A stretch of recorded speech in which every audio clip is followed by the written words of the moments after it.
All right, everybody, welcome to the newest episode of Soft Elbows. Your Soft after dark. Soft Elbows After Dark. That's right. Per usual, this is the unofficial rule of the Soft Elbows podcast. One of us has to be in a car while the recording is going on. I'll be taking that one at this time. Abby is just in the dark on purpose, or by choice, or both. I don't know. This is me also. Like, I realized that I don't have any light fixtures in my office space except for my desktop that's currently illuminating my face. So I might go to Amazon immediately when we finish this. I feel like we could crowdsource this. Maybe our groupies will pitch in and buy you a lamp or something. I don't know. All right, Abby. Topic one for this week's show. Have you ever heard of sunscreen? Damn, boom roasted. It's funny. I actually have been very good about putting SPF on, before I do my makeup, go to work. And today I just miraculously forgot before I went fishing in Virginia Beach.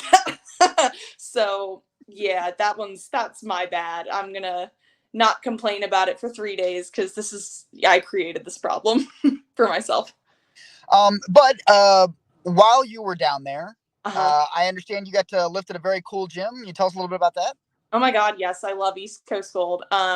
With the homies in Virginia Beach. Shout out Emma Hoffman and her husband Joe for having me all weekend. I had a great time.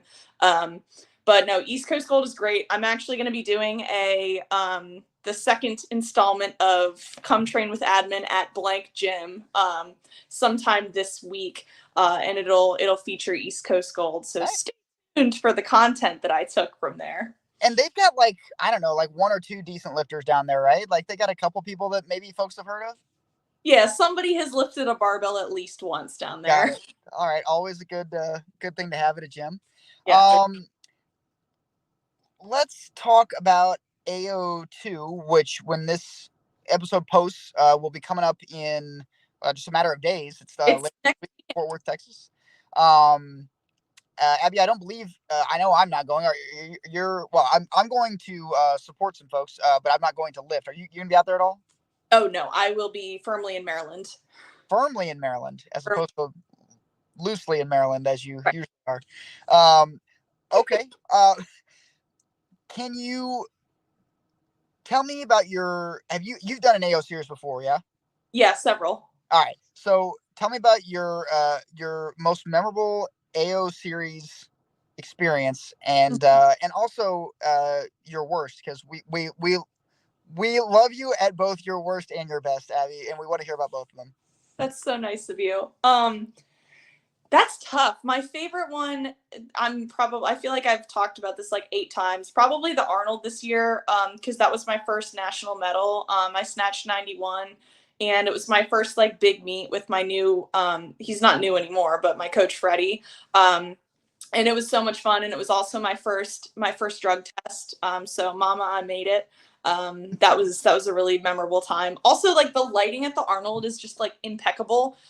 They've got like the red, white, and blue overhead lights, and it just looks really cool. And like, I know a lot of people have mixed reviews about that ballroom that they just kind of shove us into, but like I like it. I think it's cool. So that's Is my is the lighting at the Arnold better or worse than the lighting at the Soft Elbows podcast? it's definitely better. But like Definitely. it's close, right? Like we're like a close second. I have a jawline. No, you know where has the best lighting of all time? DC Barbell Club. Wow. Nico's spot, like literally somebody called it a ring light gym, and like that is the best way to possibly describe it. But he has impeccable lighting. I see the videos that like he'll take of me while I'm training, and I'm just like, oh my God, who is that jawline? Look at her. So yeah, if you want another gym rec with great lighting, go see Nico. Okay. But yeah. We have a ton of folks lifting at AO, a ton of folks from the DMV area lifting Yes. at AO2. And we will we'll call this the Big Jake caveat. We will try to do a comprehensive review of how everyone does. Yeah. But if by chance we miss anyone, and certainly if we intentionally miss Big Jake, we will not get to everyone. We're so sorry. But please tag us in all of your videos, your recaps, your stories. Like, I say we as if I have anything to do with it. Abby will graciously put all of it further into the atmosphere. And we love it, and we will support it as best we, and as loudly, there we go, as we can. Um, Next time. I can't believe we just had to add a disclaimer because of Big Jake. don't worry, I threw shade at him in the interview that's going to follow this little prelude. Uh, Speaking of which, actually two things, and then we'll get going. One, we are so close to selling out WSO championships. I believe we've got like 20-ish spots left, and uh, not for nothing, but the registration skyrocketed as soon as I threatened to not be there if we sold out. So like, I guess people really don't want to see me around, which is probably not a shock to anyone. So please, tell your friends, tell your parents, sign your parents up. Everybody needs a first weightlifting meet. We'll teach them how to. If Snoop Dogg can do it, your parents can lift a barbell. We will make it happen. But we would love to sell this out, and please, we need your guys' help getting there. Second thing, I am so excited for this week's guest. We didn't make her appear in the dark. We let her like do this in daytime where normal people record things. Um, Kiara Earle is our guest this week. She and I sat down for a while and we talked about a lot of stuff. And I said this to her. I'm gonna say it to you, Abby. Um, Easily my favorite interview that we've done so far. She was so insightful and so thoughtful and just pleasant to be around. Like Chris Camaneras, good guy, always has a terrible attitude. You know what I'm saying? And Big Jake is just like super bitter. And oh, I'm kidding, guys. I'm kidding. But I'm not kidding about this. Kiara was great, and I'm super excited for you guys to get to hear the talk that we had. Abby, I feel like people don't want to watch us in the dark any more than they have to. Anything you want to impart before we get to the interview? No, it's definitely a treat, and I hope everyone enjoys. All right, guys. We will see you in a couple of weeks. Hope you enjoy the interview, and please sign up for WSO championships. Please. We'll see you. We'll see you later. Bye. All right, everybody, welcome to the Soft Elbows podcast. You'll notice that today we are joined by the lovely Kiara Earle. She's stepping in for Abby. Abby is on her way back from a fishing extravaganza down somewhere in Southern Virginia. I don't know. She temporarily was with us, and she looked very sunburnt, and then she was no longer with us. And I don't mean like no longer with us, but like, like not on the podcast recording. But that's okay because Kiara is here. Kiara, how are you doing today? I'm good. I am going to sound weird for like a good 10 minutes and then I'm going to ease into it because Great. I don't do this often. Well, that is okay. We're going to start off with some softball questions, not the sport, but just like in general, the tone, the seriousness of the question. First question: who is your favorite training partner, and why is it me? Oh wow, a trick question off the bat.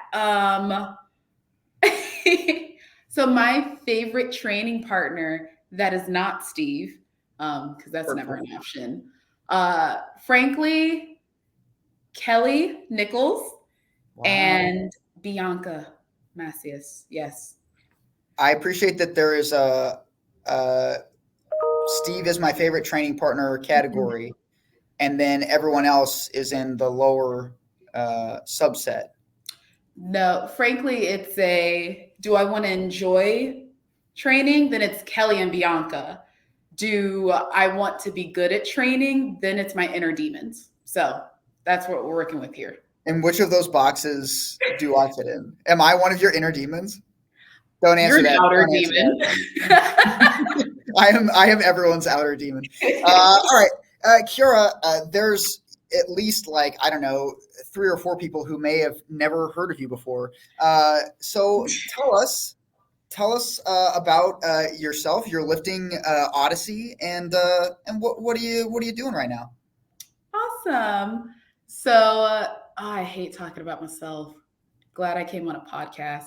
My name is Kiara. I have been officially weightlifting, I want to say, since 2021. And I was one of those people that started off as a CrossFitter. So yeah, I've always been strong, and I was like, oh, I want to be strong and like look pretty while I do it.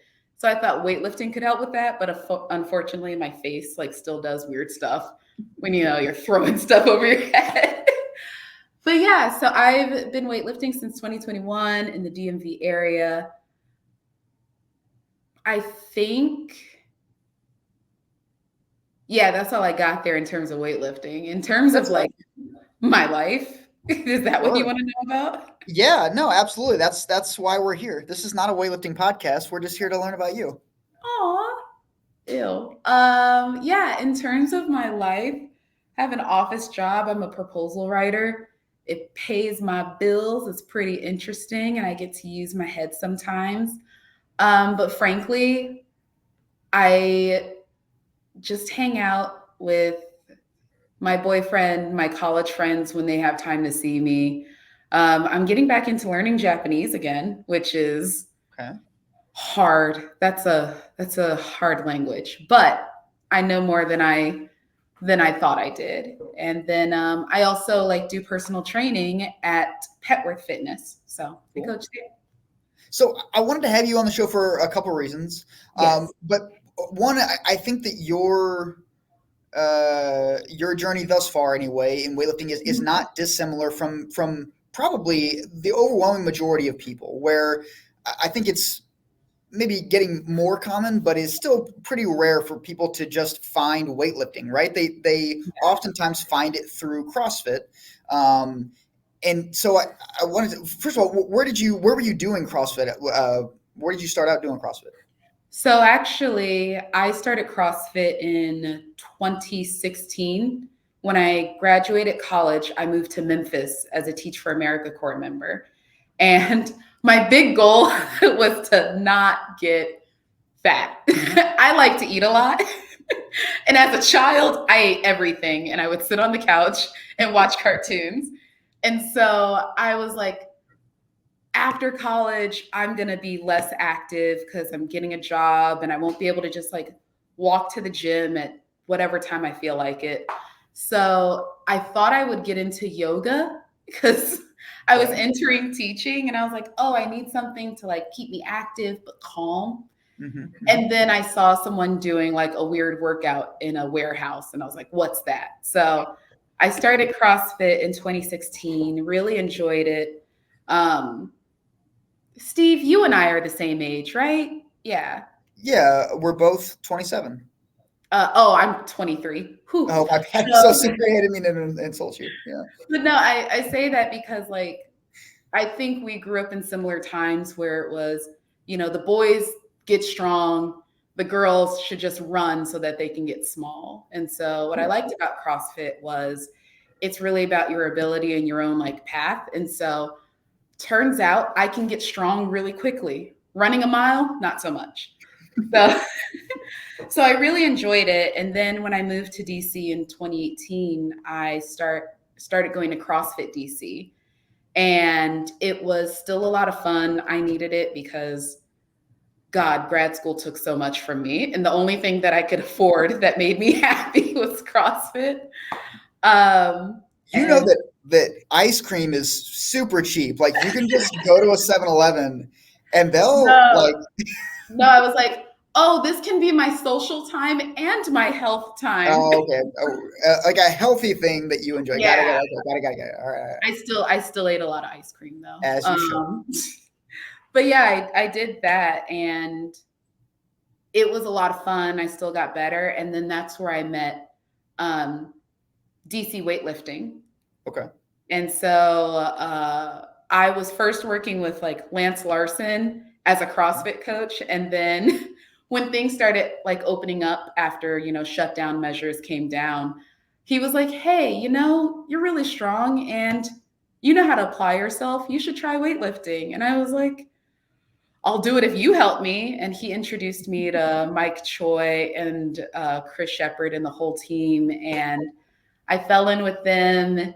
And that rowdy bunch helped make the weightlifter that I am today.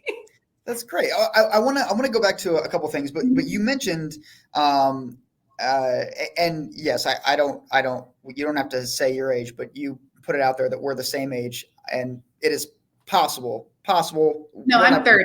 I'm 30, and I'm lovely, and I'm young. Kiara, I adore you so much for thinking that I'm also 30. I'm just trying to be nice. Thank you so much. But to the point that you were actually trying to make, when we were growing up, that was the thing, right? Like, women were like explicitly told and also like implicitly shown in, you know, ads or TV or marketing, like, you need to take up less space. And so I'm curious how you found that, like, when you were at a time when you were getting into CrossFit, or maybe even when you were getting into weightlifting, and like, listen, like, to get stronger, you have to take up more space. Like, like, you know, that's just, you know, mass moves mass and that kind of thing. So like, how was that experience for you, you know, competing in something that you enjoyed and doing something that you liked doing and were good at, but that was forcing you in some ways to do something against every other message that you were implicitly or explicitly being shown?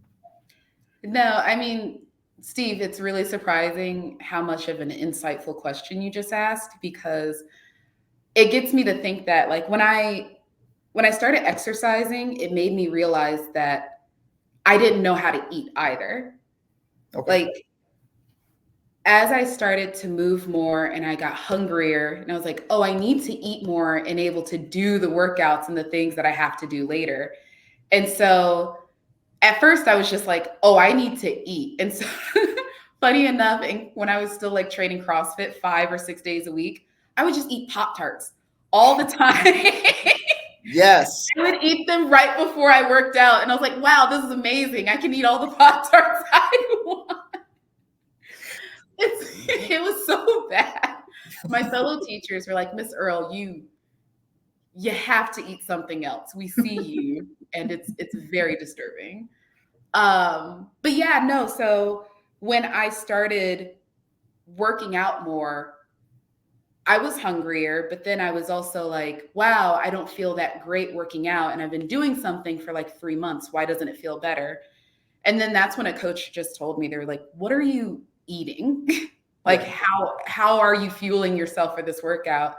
And so really my journey and like finding the space that I can take up and like understanding my body and understanding exercise was also understanding what is food, how should I eat food, and I can't eat food like someone next to me. Like my training partner at the time, Macy, our diets were completely different because her body responded to food differently than mine. And so that's when I started learning about, you know, what are macronutrients and what are micronutrients and how you eat to your activity level.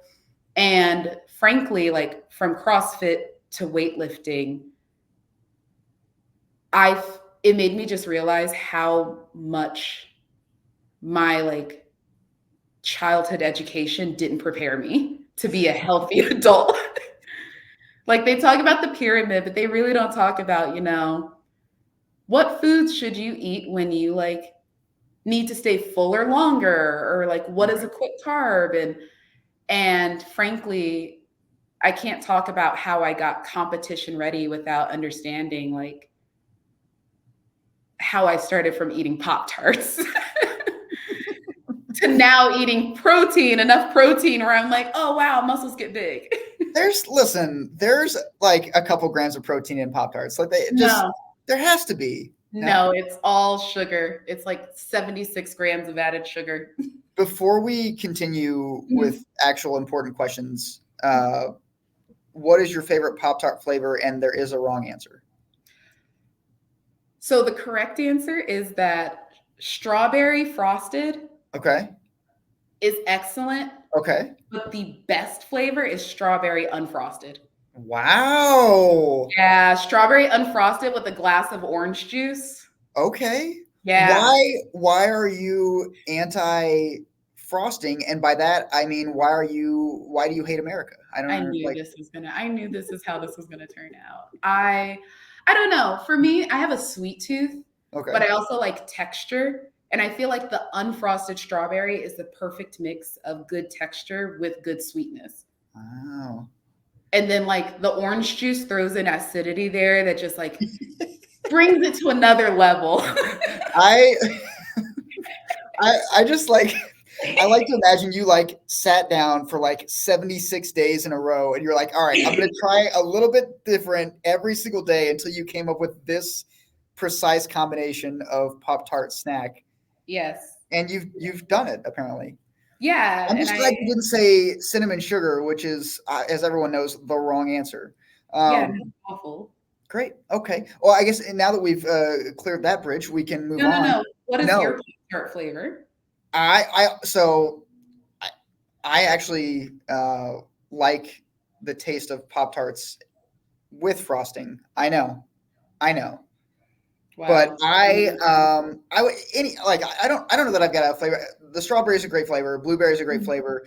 What was the wild berry? I don't even know if they make that flavor anymore. But do you remember the wild berry flavor? Yeah, because they Yeah, also made a raspberry strudel. absolutely. I don't even think it like tasted good. I just liked the color scheme, and I was like, yeah, Fair. yeah, sure, whatever. But once again, we're Um, just eating solid sugar, so that makes sense. sure, it doesn't matter. Like it's all the taste is an illusion, you know. Yeah. Okay, so back to like what they pay us for. They don't pay us. What? Yeah, you're not getting a stipend for this. Sorry. Bye. Wait, so talk to me about how your dietary, not just your dietary needs, but like what that consisted of as you progressed. Like, did you try things that did you try certain like approaches and it didn't work, or did Yeah. you just latch onto something and it did work? Like, how did that go? Well, so first, I tried paleo because I think that's what Nice. everyone's told when like Cool. you want to eat right, do paleo. I could not do what is it called? Like the 30, the Yeah, 30 the whole 30. Yeah. Whole 30, absolutely not. They were like, no added sugar. And I said, I will be using honey and every sweetener available to me. But no, I chose paleo because the idea of just eating meats and vegetables seemed so simple to me. I was like, there's no way I can fail. And then also I did it because it really taught me how to cook. I was like one of those TV dinner kids. Okay. So if I wasn't having a PB&J, I was gonna have a TV dinner. And I Okay. used to love those, what is it, Tostinos, like Sure. perfect Sure. pizzas. But then I moved to Memphis and I was living by myself and I realized how expensive things are. Period, when you're the only one bringing in income. So I was like, okay, I'm going to learn how to cook. And then I bought a paleo cookbook and I learned how to make bread from like almond flour. I learned how to make stews and gumbos and like prepare meat properly. And so it was really fun because I learned how to interact with food and raw ingredients in a way that I never really did before. So paleo was how I started. And then after that, I learned about like counting macros Okay. because that made more sense to me than counting calories because I did not understand then how can a bag of chips and 6 apples like not be the Right. same? Right. Like, like this is wizardry. I'm not gonna learn this. Just tell me how much of chicken I can have and how much of a muffin I can have, and let's just call it quits there. So yeah, I got into paleo, and then after that, macros, and then that kind of just like let me learn how to like eat intuitively for my body a bit. Okay. Like I still indulge. Sure. Today I had a Slurpee and 3 taquitos, Nice. and I never felt better. But yeah, no, I learned a lot about food and specifically what my body needs for food. And I also just discovered a lot of vegetables. Brussels sprouts, underrated, Sure. but unfortunately I ate too many and now I don't even want to look at them. But broccoli is the ultimate vegetable. Wow. Yep. How like do you steam your broccoli, or are you one of those like people that just like eats it raw, like right out of the refrigerator? Like, No, frankly, I can do that with carrots, but with broccoli, I'm more of like season roast, okay. add a little balsamic vinegar, add a little bit of oil, maybe sprinkle some lemon on top. Okay. Yeah. And do you pair that with a Pop-Tart, or is this like, because that seems like that's balance, right? I'll tell you right now, I have not had a Pop-Tart in 3 years now. Wow. Yeah. What happened? So here's the thing. Did you know fruit has sugar? Yes. Yes. Did you know? Was this a revelation to you? A little bit, because I was like, wow, fruits are really good. No. So actually, it gets back to, I was learning about food and stuff, but then being on paleo, I think I did it for probably 9 months. Okay. Like being paleo, it was like going through withdrawal of all the other like processed foods. And so the worst part is when I was like, I'm done, I'm feeling good, I then went back to eating the way I used to.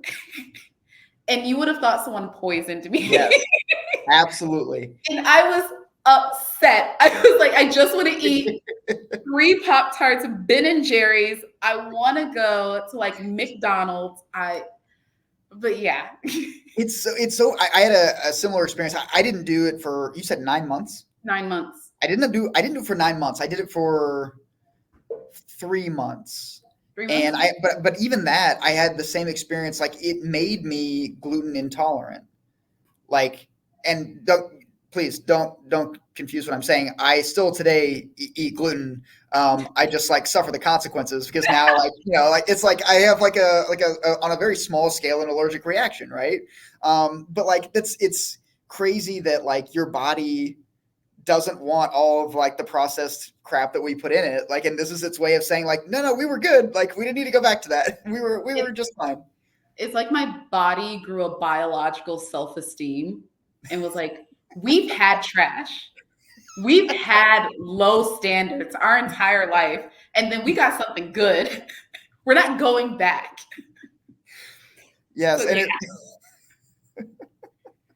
What, you never heard of biological self-esteem? I have not, but I think we're really onto something here. And I think we can transform this into an entirely different podcast, but that's maybe something for another day. One other experience, I don't know if you also felt this way. When I did paleo, I agree with you that it taught me a lot about what it meant to be just certainly more than I was, just like healthy, how to eat healthy, but it didn't necessarily translate to performance. And so there's a way to eat for health and there's a way to eat for performance. And there's certainly some overlap there, but it's not like the circles don't fully overlap, right? Like there is like a Venn diagram kind of thing going on here, where, if you just ate like strict paleo, I don't think you could be a very successful weightlifter for sure. No. But even like, I guess, I'm sure someone out there is going to, write in and prove me wrong and whatever. But like, I think on the whole, like just the limitations that are present with paleo make it difficult to perform at least in like strength training sports, resistance sports. And if I may, I might be taking us on a slight tangent. Please, that's why we're here. Just something that I don't think a lot of people think about at first is these different like eating habits require a different level of like income, time. For sure. Like when I was doing paleo for 9 months, I spent entire Saturdays, like when I woke up to when, probably 6 p.m. cooking. I would be in the kitchen cooking every meal, making every snack I wanted to have for an entire week. And that meant that one, I had the flexibility where I could do that at the time. Right. But two, I would sacrifice, when people wanted to meet up at the brewery, I was like, I can't. I have to cook 27 meals today. And then also just like for my area of Memphis is known at the time, I'll speak. I lived there 2016 to 2018. Okay. And so it was very common to have food deserts. Okay. So I lived in a pretty nice part of town, but an easily accessible grocery store with all the ingredients I needed. Right. That was still a good 25-minute drive away. And Memphis also didn't have good public infrastructure at the time. So I was very blessed to just have the resources, have the time, have the money, and then also just have the space living by myself to prepare all of that. And I'll tell you right now, I don't live a life where I could sustain that for even a month in this area. And that's because of like personal choices. And then I say that to say, paleo was a lifetime commitment. I am a part-time weightlifter, and that's another commitment. So just, I could not sustain my level of competition right now with my own personal life and paleo. And so it's just like, you got to find what works for you. Sure. But I think that the experience that you've had with paleo and that I had is not that we needed or wanted it to consume our lives and be like the capital T guiding force. But for both of us, it taught us a lot that I forget the way you described it earlier was very, very smart, but like it informs even subconsciously now, it just informs like the choices that you make on a day-to-day basis. Like you don't have to have, the list of ingredients in front of you. You don't have to have the nutrition label in front of you because like you just kind of intuitively know now, like, okay, this is what this type of food is and this is what it will do for me. And this is where I'm at in my day. Do I need this or do I don't? Or a different question, do I want this or do I don't? Like, and there might be times when one question weighs more heavily than the other, Yeah, I'm in an off season, so I go purely on want. As evidenced by the taquitos that you had shortly before this show. Oh, and then last night I had an almost midnight ranch barbecue chicken quesadilla from Wawa. Love that. So I want y'all to know I am the pinnacle of health. So you kind of honed in on the way that you wanted to live your life, the degree to which you were willing to let nutrition dictate, how much of your life was going to take up, but also you add in factors like time commitments and sport commitments. So with weightlifting, nutrition is certainly one aspect of that, but you talk about, I guess, how once you got more fully into weightlifting, whether I don't know if there was a time where you were trying to do CrossFit and weightlifting, or if you just like fully switched over, but when you got in, like the difference that nutrition makes in your ability to train on a daily basis, to train like not just like on a daily basis, but like, most weightlifters are doing somewhere between 3 and 5 weightlifting sessions per week. It's not just about that one session on a Monday. You've got to train on Monday and then Tuesday, maybe also Wednesday, and then you get like a day off and then go Friday, Saturday. Yeah. Like there's a long-term nutritional aspect here too, of like the decisions you make on Monday are for sure going to impact how that training session on Wednesday goes. Oh, absolutely. And I mean, your point, it reminds me of, so in 2021, I'd say I was doing both CrossFit and weightlifting. 2022 is when I was like, no, 5 days a week weightlifting. And then like, maybe I'll do a WOD if I have the energy or if it doesn't like directly affect my long-term training. But when doing weightlifting, I have to like completely relearn my body again. Because frankly, eating when I was doing 5 or 6 workouts for an hour-long intense workout CrossFit, I've come to realize that that type of eating does not translate to weightlifting for me, where I'm doing maybe 4 to 5 days a week, 2.5 hour long sessions, and it's not as cardio intensive anymore. And frankly, you're getting to something that I've actually been struggling with, I'd say for the past year and a half of my body has undergone so many changes now that I am doing like specifically weightlifting. Yeah. And we're going to get into like some true biology stuff here. Great. My caloric intake has changed. The type of foods I need to eat has changed. Like at first I was actually like eating a very carb heavy diet, when I was doing CrossFit. I've noticed now that I respond better when I'm doing mostly protein and then a little less carbs than usual. I get strong very fast. I put on mass very fast, which woohoo. But also that means I get heavy very fast. And weightlifting, it has weight categories, and that makes it a bit difficult because I find my weight fluctuating every 2 to 3 weeks almost. And then you add in a period on top of that. And I know everyone listening to this with a period is about to snap their fingers.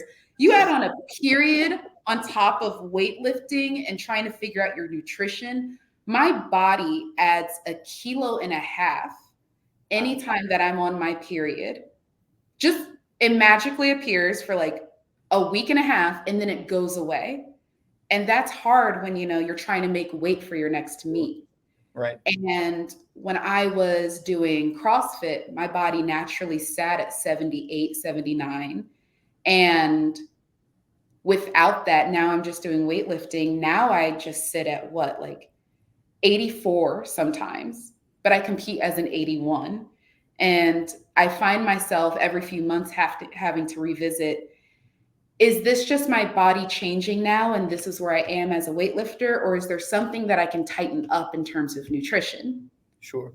And it's very difficult because you also add in the factor that now I'm getting older. I started a lot of this when I was in my early 20s, but I'm just not the same person then. Right. So I almost lost the thread there, but I just wanted to point out, for me right now, it's not just what is nutrition doing for my competition or my competitive capabilities.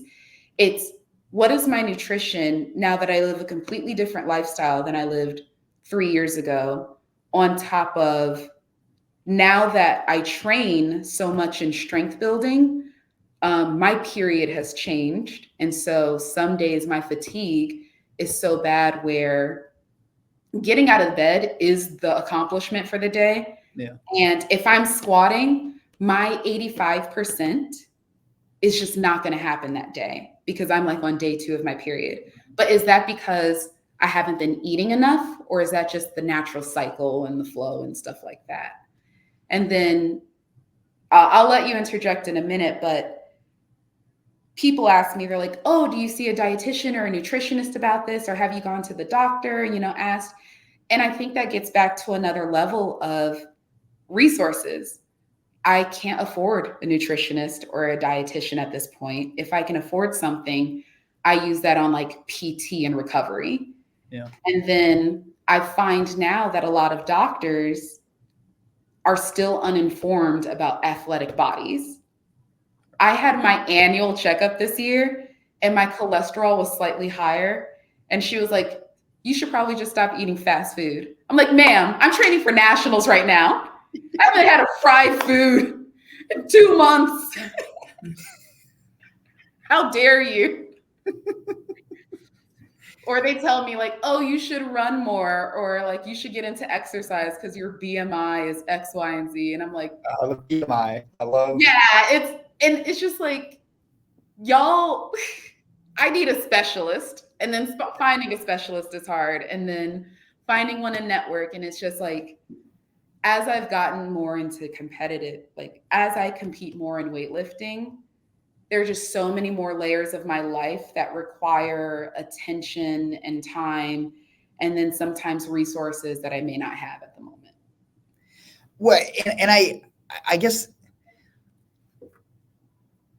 for you specifically, and because I imagine this is going to be true for a large part of the Yeah, people who are watching this, men or women for that matter, because true. I think again talking about the stigmas we discussed earlier in the show, they're mostly there for women, but there it is there to a degree for men as well, that they're supposed to look a certain way and that's what a male athlete is supposed to look like. But regardless, Yeah. as you were getting into weightlifting and getting stronger and trying to deal with things like like the issues with menstruation, like you were talking about, and also trying to like play the mind game of like, okay, what does this mean on this date, and what adjustments do I need to make moving forward? But more broadly, Mhm. as the number on the scale went up, Yeah. and that correlated with you getting stronger and you performing better in the sport that you enjoy doing and that you want to do and want to be good at.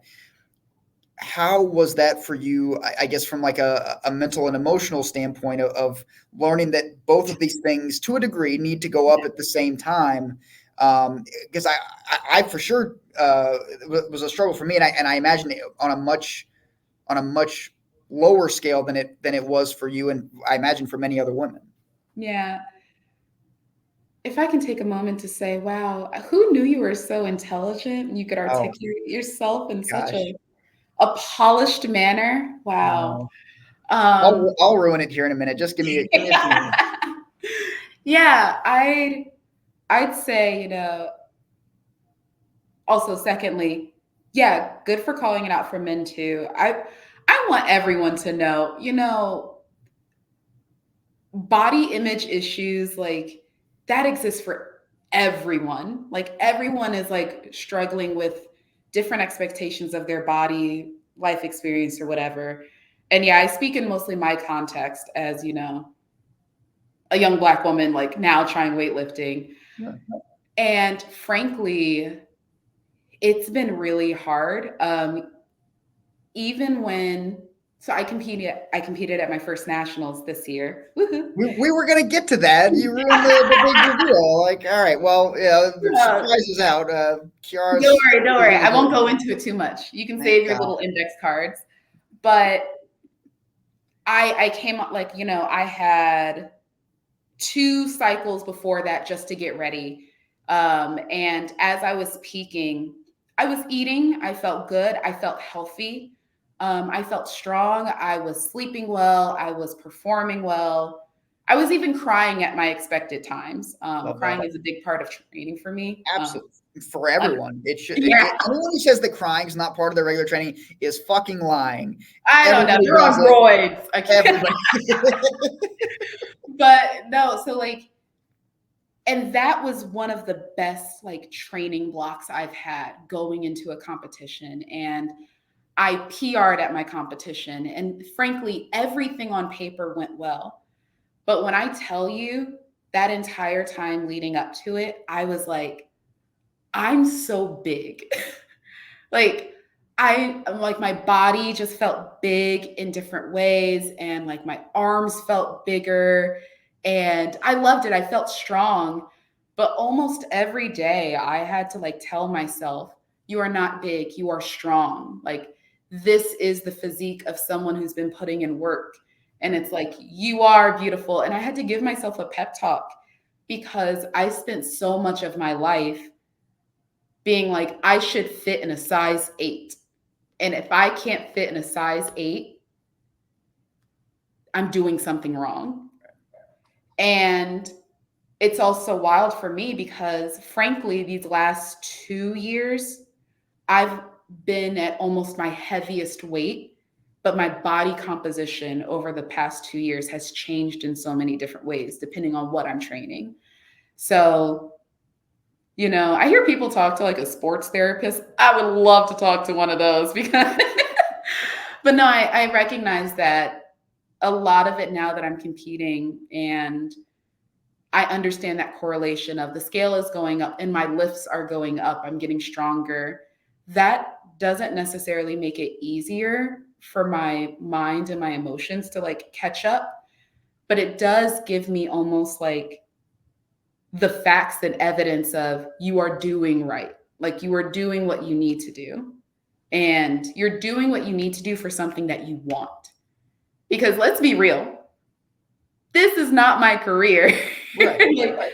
I'm choosing to do this, and I'm so happy that with this choice I've made progress, but it still makes, other parts of my life, it's still, there's a little clash there, a little friction that I'm trying to smooth out. When you are having those periods, whether it's, within a certain session, or maybe, earlier in the day before you even get to the gym, and you're just thinking like, my body feels like this. Yeah. And you're trying to remind yourself like, okay, that's okay. It's not only okay, like this is what we need it to be right now. Like, are there particular things that you think about, or like, do you think about, like, do you remind yourself of, a heavy weight that you lifted, or a performance that you had at a certain meet, or is something else, something, entirely unrelated? Like, what do you draw back on that kind of fortifies you when you're having those moments of doubt or anxiety or frustration? Frankly, in the past few months, I've noticed journaling. Okay. And I don't mean like nightly journaling. I mean, when I get my programming, I write it all out in paper. And I also have to put it back in True Coach. It's extra work, but the reason that I put it on paper is so that when I'm in my training session, I can write a quick note of that felt great, or win a full session, no knee sleeves, no pain, great. Had to put on a belt at this point. That lift felt smooth. I was thinking of X, Y, and Z. It's like I'm writing down my stream of consciousness and annotating my programming just based on feelings. Yeah. And then it gets me away from my phone, because I get distracted. I'll go on Instagram or something and I'll see an amazing lifter and I'm like, wow, they're amazing. And they're like 3 sizes smaller than me. And I hate that those thoughts creep up, but they do. Or I look at a lifter and I'm like, wow, she's my weight class and she looks completely different than how I move and what I'm. So I like just coming back to the journal and the paper, because I can also flip back to, well, what was happening a week ago? And it's like, oh, you're on the 4th day of your period, so no wonder your bloating is still there. Or you had a fight with your mom and that's really affecting you right now. Or it's like, hey, you had a promotion and things went well, and that's why like you were a little distracted. But it's like I have my thoughts and my thoughts only to return to. And so it's like it kind of anchors me into understanding these are the ebbs and flow of your training. Whereas I think a lot of us think in more of like a final destination of, yes, this Tuesday at 5:30. Yes. If I am not great. That's right. So yeah, if I don't hit 84.7% in the snatch 8 times, I might as well quit. I'll just take up, I don't know, what do old men do? Like model airplanes. That's what I'll start doing. I mean, you would know, right? That was the joke, Kiara. God. All right. I want to hear about your experience, your competition experience, because if I remember right, you said you kind of transitioned to be a full-time ish weightlifter in 2021. Is that right? Yeah. And then you just competed at your first nationals in this past one in 2024. Yes. So for 3 years, you went through that process of, you competed in local meets. I don't know if you've done like, an AO series or an AO finals. But that is how it goes for most people, where they don't just like show up to weightlifting. They're like, oh, I'll see you at Worlds or whatever, like this is the process that people go through. So, after 3 years of working for, well, I guess maybe I shouldn't assume that. Was nationals always a goal for you, or did it become a goal after you kind of got into it and decided that you were A, good, and B, liked it? Yeah, well, a lot of that comes back to my coach at the time. I've worked with Lance I like to tell people, I worked with Lance ever since I got to DC. Okay. I told him, I said, hey, I want to be a competitive CrossFit person. He was like, these are the 10 things you need to be able to do. And I said, I can do 4. And so like, he's always worked with me. And so he's very aware of what I can do, how I like respond to different like training stimulus. Yeah. So when I told him, I was like, I like to try weightlifting. I was like, I don't know what my goal should be. Like, I don't know what is shooting outside of the realm of possibility versus like, oh, just like good, normal progression. And he told me, he was like, frankly, Kiara, you're strong. I think you can get to nationals. And I said, bet, that's it. We're going to get there. All right. And so it was funny because even though I am who I am, I say some wild stuff, I'm in people's faces, I like to be around people, have fun, whatever. We found out that when I get on the platform, I am nervous. And so I'm just like, I'm nervous because people are literally looking at how I lift a weight and I'm being judged real time. And I think in CrossFit, it's easier to hide some of that just because you're moving around so much and doing weird stuff. But with weightlifting, I've never been front and center and having to perform like precisely. Like I've never had to do that. And so that was very different for me. And I said all that to say, we did local meets, but he was like, we need to get you on a platform as much as possible. Right. And so basically from my first meet, which was the Just Strong Open. Okay. So from my first meet up until nationals, I have been doing a meet every 3 to 4 months. Like I've been competing on a platform, and I did not realize how tiresome that was until I had like my first injury. And I had to withdraw from a meet. And that was hard in a lot of ways because it made me feel like, but you've been following the plan. How could you get injured? Yes. That wasn't part of the plan. That wasn't part of the plan. And then it also made me feel like, well, just like lighten the lifts, but still compete, like still go for it. You can do this. Right. And it was the first time I really had to be like, is this the mature thing to do? Is this smart long-term? Okay. And Lance, he always prioritized my health because I told him, I want to be able to like, as I told you, like when I saw you last, I was like, I want to be able to dunk on my grandkids. I want to be moving for as long as I can. So, you know, shout out to him as a person, as a coach, as my friend. He never pushed me beyond what he thought was safe for me. But ultimately, he left the decision to me, and I decided to withdraw from that meet.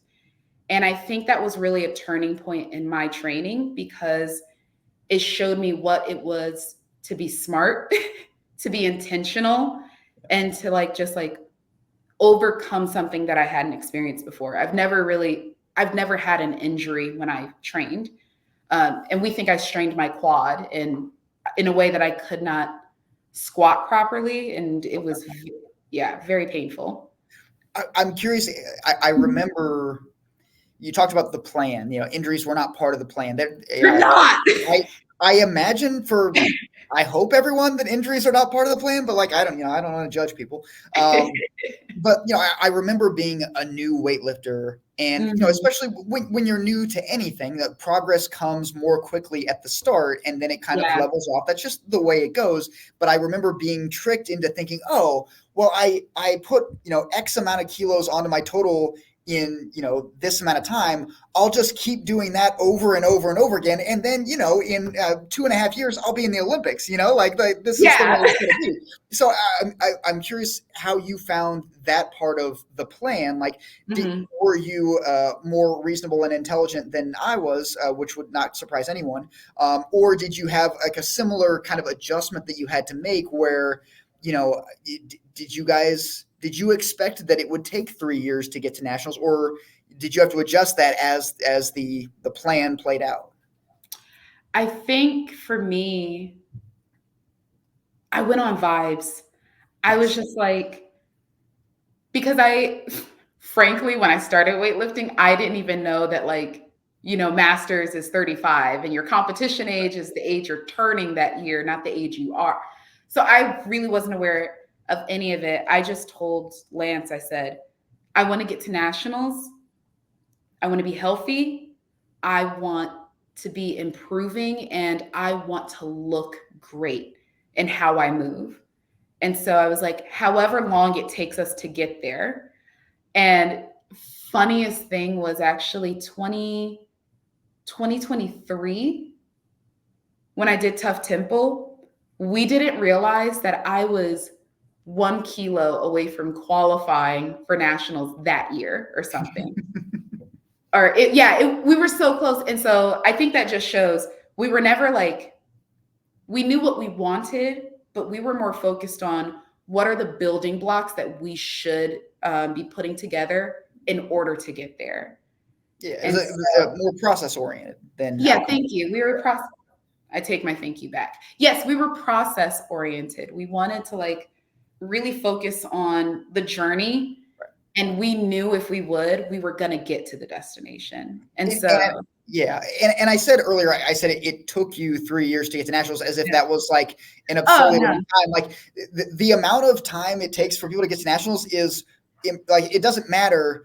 If you make it, it's impressive. If it took you 1 year, good for you. If it took you, 7 years, still awesome. I didn't mean it in that way, but I guess given that it did take that amount of time, can you talk about the feeling that you had when you qualified, this goal that you guys had set, this plan that you went on, the detours that you had to take because of injuries and I imagine other things, and then to finally have achieved it, knowing that it was, the goal, but not like the fixation, what did that feel like? What was that like for you?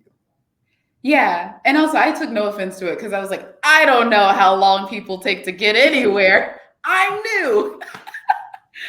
But I remember when I hit my qualifying, what we thought would be my qualifying total, because we were waiting for the official QTs to come out. Okay. And so when they did come out, I was like, I qualified. And now I have a year until nationals. I don't have to stress about having to make a QT. Everything is great. And so really my thought process during that whole time was just, let's get stronger, let's get smoother. Because for me, it's always my snatches. When I'm nervous, I power them. I stopped doing that mostly. But I was like, just keep putting in the work. You're going to get there eventually. And then frankly, talking about not part of the plan anymore, I was like, I want to hit, I don't know, I want to get to a 200 total, when I get to nationals. That's what I want to step out on the stage with. And then we got to AO finals last year. And AO finals, that was 2023, to this day has been my worst meet. And it was, I only made my openers and then one of my second attempts.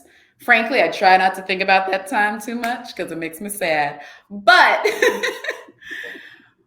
that was my worst meet. And all I could think in my head was, what are you doing? You qualified for nationals, but now you're going to fall apart. This isn't part of the plan. You're supposed to only get better so you can get nationals.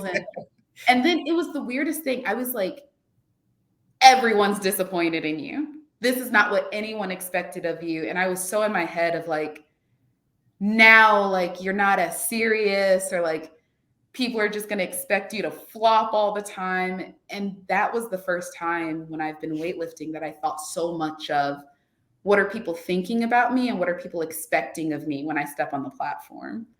And really, after that AO finals, up until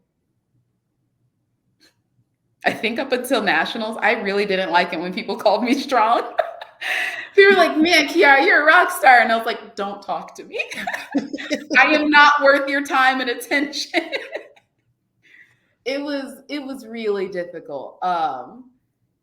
Just because I was like, this was supposed to be a period of just getting excited, ready to go. And then I had such a big blunder in the middle of it. But that being said, I talked to my coach. I cried in front of my coach. I ate Waffle House. It was great. And after that, it got me into a better headspace. And frankly, it prepared me to work on my mental game more and like how I talk to myself. Sure. Especially how do I talk to myself when I see so many other amazing lifters? Yeah. What do I do when I feel intimidated? Because frankly, I don't care if you're competing as a man or a woman or what your weight class is. When I see a good lifter, it intimidates me. I'm just like, wow, look at them. I don't know what they've gone through to get here. But then I have to realize that's great for them. If I want to be like them, I have to prepare myself. I have to tend to myself so that I can perform at their level. Whatever they did for them, I need to do something comparable for me. Was there, whether it was at the Waffle House or somewhere else, was there a thing, was there like a crystallizing moment, something that either Lance said to you or that something you realized on your own that kind of helped you get over that hump to be on the other side of like the more productive self-talk or the level of excitement that you felt, going into nationals or even something, something that kept you from being upset when people had the audacity to call you strong? I think it was a combination of a few things. Number one, I have to say, Lance stepped in and he said, I want you to really get into visualizing more. I want you to put yourself mentally in the space where you will be competing. And like almost, he didn't say this, but it was almost like, put yourself back on that AO final stage. What could you have done differently? And frankly, I noticed that the worst thing I did was how I talked to myself. Yeah. And so when I visualized myself in competition, I was thinking of myself in competition and I realized that my thoughts were not nice. And it wasn't even that like cutesy way. I'm like, okay, come on, you big bitch. Like, let's go. It was just like really like lacked warmth, really just mean. And I said to myself, don't talk to yourself that way again. And the moment that you do, I have to say out loud, I am doing well. I'm amazing. I am not a dumb bitch. like the moment I have a bad thought, I have to speak out loud that I am good. And like that was something that I just kept practicing. And then I noticed that when I was able to do that, it actually helped me clear my head a bit more about just like, come on, Kiara, give it your all, up, down, under the bar. And yeah, it created a script. And that's something that I think, you are a national level lifter. You are among the elite of American weightlifters. And I'm not blowing smoke here. Like that's what it means to compete at nationals. Like not many people get there, but the self-talk thing, that's something that applies to every lifter at every single stage, whether you're at nationals, American Open finals, American Open series, some local meet, some novice meet, your first meet, whatever. Like the way that you talk to yourself will absolutely have a significant role in how you perform when you go to lift that bar. It's such a great point. I want to hear a little bit about your experience at nationals. First of all, Yeah. did you see Big Jake at nationals this year? I think I saw him. I've never met him, But I like think, not on a platform, right? Like you saw no, him. I just saw him Yeah, around. me neither. That's weird because like he keeps saying that he competed at nationals, and like I, again, like people saw him there. Like I was also there, but I'll tell you, I didn't compete at nationals either. I don't eat cow. Don't drag me into this beef. I don't know what's happening. But more specifically about you, how did competing at nationals, especially because it was your first nationals, compare to really any other meet you've ever done? Yeah. And well, I've got a second question, but that one first. Yeah. I will answer that question, but really quickly, I wanted to say on the notion of self-talk, I've also noticed that when I'm kinder to others, it made me realize how mean I was being to myself. And so, as you know, I've been training at CHFP a lot more. Right. And I love talking to people there. Everyone there is so nice. And I think, I can't remember who said it to me, but I was like, ooh, girl, I want to get as strong as you one day. And she's like, what do you mean? You're stronger. And I was like, no, like, it's something that you're bringing to your lifting at that moment that I truly admire. And me, I'm just trying to recognize it and like acknowledge it and tell you, because it's also reminding me, bring some joy to your lifting, bring something to your lifting where you could admire it as well. Yeah. So I want to, that's more like to anyone who's listening, you ever heard me like say, hey, Kiara said something to me. It's like, I mean it. Like there's so many amazing people out there. Kiara Earle, not full of shit. All right, cool. Yeah, we can say that. All right, we'll go with it. Just you say it confidently, people believe it. Like yeah. But I don't want to be nice to you, Steve. Never. Things that didn't need to be said. Hey, what if you answer the question? How about that? Don't stop avoiding this. How was nationals? Nationals was so much fun. It was frankly emotional because, well, first of all, like I've been to 2 AO finals now, and then I volunteered at Arnold's earlier this year. Yes, time is weird, but I think that's what happened. So I've been to the big meets, and they're always so busy and crowded, and just like I get to see so many people, meet people I've been following, or like reconnect with people I haven't seen in a while. So it's like a lot of fun. Nationals was smaller than those meets, and I wasn't expecting that. And someone told me, they were like, yeah, it's because like it's hard to get here, and so there's just not going to be as many people. And when they said that, the weight of it kind of hit me of, yes, Kiara, like you earned your spot to be here. Like it's not just a, hey, you got $100, come and hang out. Yeah. And I never thought of myself in that way. And so that was like really when I was like, oh wow, I take pride in being here. So it was a heavy moment, but then it was also great because some lifters that I have admired for a year, months, whatever, I saw them there. And for my session, I was in the 81C. And so they mixed 81C with 76C, I believe. And I was on the same platform as some of the lifters that I really admire, like some 76s that I thought dope. Reba's one of them. She wears blue hair when she competes, and she raises horses. And I just like absolutely, I have a crush on this woman. And so it was awesome to just know like you did the work to get to the same place as some of the people you admire. And that, frankly, it made me so grateful. I felt blessed. I just felt joyous and jubilant. On top of, I was serious about my lifting.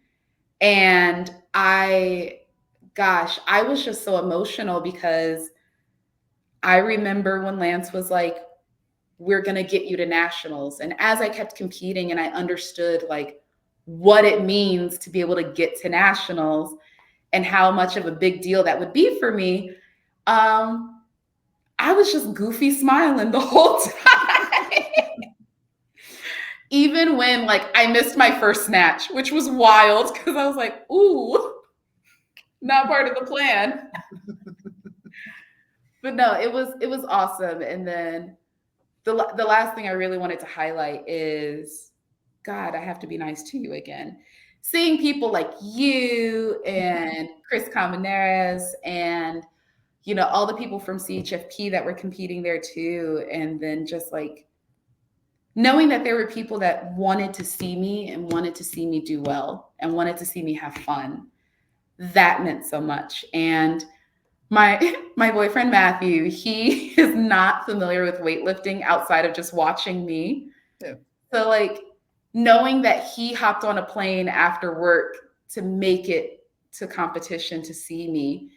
And it took me back to AO finals where I was like, people expect so much of me, and more like people are just happy to see me here and people just want the best for me. That's right. Yeah. Yeah. So it was great. Good. I wanted to ask you one last thing, and I think this is a thing that lifters commonly go through, especially if they've been in the sport for an extended amount of time. You were with Lance, you were with DCW, and now you are with CHFP, and that wasn't based on our conversations in the past. It doesn't seem like that was because Lance and you didn't get along, because Lance did anything wrong, because you were dissatisfied with DCW or anything like that. And so I think that it's good for people to hear that, like, you can change course, not necessarily because there was a problem, but just because of, any number of other factors. But just, I guess, I don't want to put words in your mouth. Are you willing to talk about, I guess, that decision and what led to the change, knowing that it wasn't born out of any sort of conflict? Yeah. Gosh. It's like so much has happened in the past couple of years. I